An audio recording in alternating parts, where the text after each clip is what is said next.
Good day, our viewers. This is Discovery Sports, bringing you sports updates around the world. We're going to talk about the Chelsea game that was played yesterday against Bournemouth. But before we dive into that game, Abdurrahman, Yes. how are you? I'm good. How are you, Mustafa? I'm good, thanks. You good? I'm good, thanks. Now, we're going to talk about a few things that happened yesterday because the game of Bournemouth ended in a draw with Chelsea sharing the spoils with Bournemouth. Abdurrahman, before I chip in before I ask you what transpired through that game, let's first look at the stats the analysis and the stats within that game. We can see that Chelsea was dominating with 26 shots against 7 for Bournemouth, and out of the 26 shots, 10 of them were on target. But nonetheless, the 10 shots, they managed to convert only 2 goals.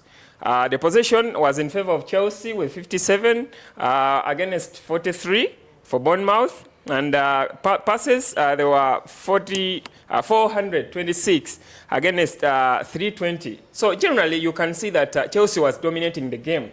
But unfortunately, at the end of the game, the results were not in their favor, I would say, because of out of that impression and stats, they speak volumes on the outcomes of the game. We would expect Chelsea to win that game, getting maximum points. What transpired through that game? Thank you, Mustafa. I urge our fans to follow our page, Discovery Sports, as usual. First and foremost, in this match was expected from Enzo Maresca because a month ago, most Chelsea fans were chanting his name, saying this and that about Maresca, asking them about the title race and them saying they are not in it. They're only after the 3 points. But the hardest part is what you just said, the 26 shots versus 7, and it ends in a 2-2 draw. Is an implication to mean that Chelsea are no longer scoring enough. So the problem comes within the team, within the striking line, I think, because they're not scoring like they used to at the start of the season. Then secondly, I'm so disappointed by how Enzo Maresca is treating his B team. He's treating his second 11. You know, I respect them for the fact that, I respect him for the fact that Premier League is hard. Because a team like Bournemouth, if you look at all the encounters, it's been facing teams like Manchester United, Arsenal, and the other big teams. It's always been ending in a draw. It's always been ending in a draw, and it can even come and beat you at your home ground. It's how hard that team is. But Chelsea has a problem of when they score a goal first, in most cases, because we've seen games, about 2 games or 3, where Cole Palmer scores first, but they can never come back to scoring until the second half. They begin to struggle. But Enzo Maresca should make changes in the team. When I look at the striking line, because before I blame Enzo Maresca, I'm not the striker. If you look at the chances Nicholas Jackson missed in yesterday's match, because he got that chance from about 2 chances, one from Madueke. He's always been criticized about how poor he is, about how he's not doing enough for the team. But in yesterday's match, Madueke created that clear, wonderful pass to Nicholas Jackson, only for him to spoil it. But if Enzo Maresca gets to choose another striker like Gihu, because they've been performing in these leagues. In the FA Cup, Mark Gihu has been scoring goals.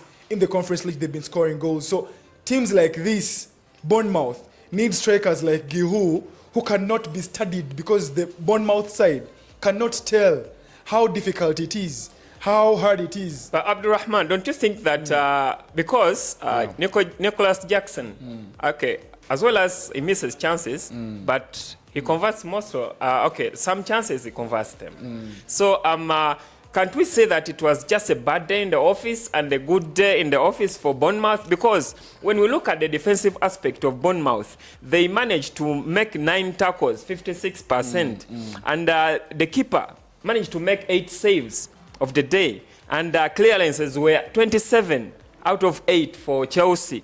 And the keeper saves, Chelsea goalkeeper managed to save only 1. So the interceptions were 10 for Bournemouth against 5 for Chelsea. You see how outstanding their defense was. And the blocks, they were like 9 blocks against 1 for Chelsea. So you can see that the defensive pattern for Bournemouth was extraordinary. Don't you think that it was just a good day in the office for Bournemouth? Because the last 5 games, including the yesterday game, Bournemouth doesn't have any win. It was just a draw against then the 4 wins for Chelsea in the last 5 head-to-head encounters. Don't you think that it was just a good day in the office for Bournemouth and a bad day in the office for Chelsea generally? You've actually made me recall of a day when Nicholas Jackson was just going to be signed for Chelsea. Words came saying that they are signing the new Didier Drogba. That they're signing the new Didier Drogba. And we are all waiting to be like, let's watch and see who the new Didier Drogba is. So if you tell me that he misses many chances, that he fails to convert many chances, when I compare him to the kinds of Didier Drogba, he's nowhere there. He's nowhere there because these are the kind of prolific strikers who were always there for their teams when they needed them the most. They're the kinds of strikers who used to convert chances that Nicholas Jackson does miss. You understand? So if you are going to play for 80 minutes without getting any substitutions from the coach, we expect more from you as a team. They expect more from you as a striker because they've done all this work for you. The only thing I credit him for Jackson yesterday's match was the assist he gave to Cole Palmer. It was wonderful, sublime. Oh my God. But if it comes to you converting your own chances, you're not doing enough. So it means Chelsea, the Chelsea gaffer, needs to trust the second B team. Because how they've been treated is not good enough, you know? Yeah. At that very point, Abdulrahman, don't you think that the coach, the gaffer, has a reason why Nicholas Jackson starts ahead of other offensive players, other strikers? Because first and foremost, Nicholas Jackson getting the many chances, he gives you hope that he will convert chances. And if a striker doesn't get the chances, you don't have any hope that he will score. So that's an advantage. If a striker can position himself very well, the team is very certainly sure that out of the 5, 6, 10 chances he gets, he might convert 4, 3, 2, 1. But out of the 6, he can convert 1, Nicholas Jackson. Nowadays. But he gives you hope. But he gives me hope. But until when? Until when are you giving me hope? You understand? So do you prefer a striker who doesn't get chances but is prolific? If I'm the gaffer, listen, Mustafa, if I'm the gaffer, I'm going to sit you down if you play about 3 games without you converting enough for me. Because I won't be there waiting for you to create chances because you're always there telling me that you're creating chances on and on. So I'm going to get in a new striker or a striker from my B team to make you competitive in your position because Nicholas Jackson has always been there for 80 minutes or 90 minutes. I'm not saying Nkunku is being treated bad, but there are occasions where he's only given 10 minutes to prove who he is. How the hell is he going to use these minutes to prove who he is? So Enzo Maresca should trust his B team. Let them get minutes on the pitch because they've been playing very well in the Conference League and they've been also playing very well in the FA Cup. They've been scoring them goals, 5-0, 6-1, 4. So goals like that are where you determine as a coach that let me get in this kind of strike. Now, so I think the Chelsea side should get a new goalkeeper first of all because of the spoils he makes, the poor passes, the blind passes he makes. Because most of the goals Chelsea has conceded have come from the blind passes. Then secondly, they need a striker from the B team. Let them not go into the market yet because we've seen that all. Because you can sign a striker and you believe they're going to convert and nothing happens. You've spent the money, nothing happens, but you trust your B team.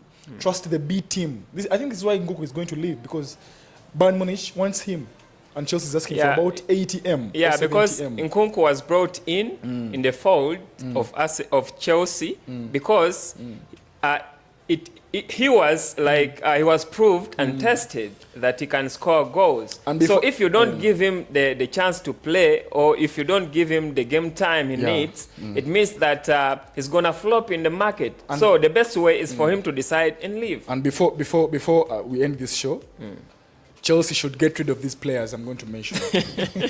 Trust me, I cannot go without mentioning these names. Chelsea should get rid of Nicholas Jackson. We shall tag Bole and Maresca. Chelsea, get rid of Nicholas Jackson. Whom will you remain with? We trust Gay. Because last season he was... We should sign a new striker, but we trust the B team. It's going to score goals. Then Disasi should be nowhere near the field. Chelsea, Enzo Maresca, sit down with your team.